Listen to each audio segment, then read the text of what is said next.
前面我们已经搞定了许多自然数的整除性判别法，像254、258、125这些用的都是尾数判别法，3和9则用的是数字求和法，99和999跟9比较像，分别是2位断开和3位断开的断开求和法，11则是用奇偶位差法，7和13最麻烦，用的是3位截断法。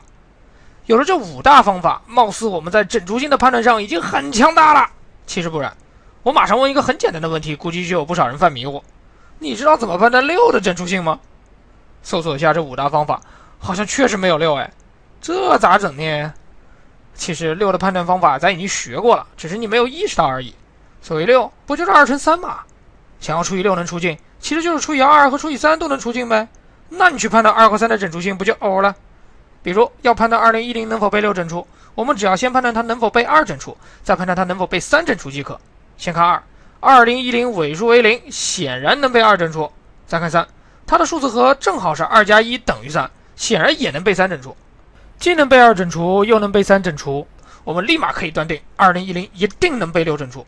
不信咱列数值除一下，2010除以6商3，3618减一减得2，21除以6还得商3，3618减一减得3，30除以6正好是5，5、6、30余数为0，你看确实整除了吧？像这种把6分解为2和3来判断整除性的方法，就叫做分解判别法。类似的情形还有很多，比如要判断15的整除性，就可以把它分解为3和5，分别判断3和5的整除性即可。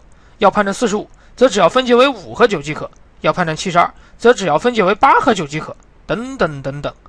以上就是分解判别法。这个方法本质上讲并不是什么新方法，因为它只是把一个新问题转化为已有解决方法的老问题而已。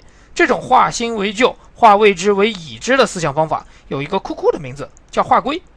化归思想非常强大，在今后的学习中，大伙儿会越来越多的体会到它的威力。好了，关于分解判别就讲这么多，大伙儿赶紧动手试试吧。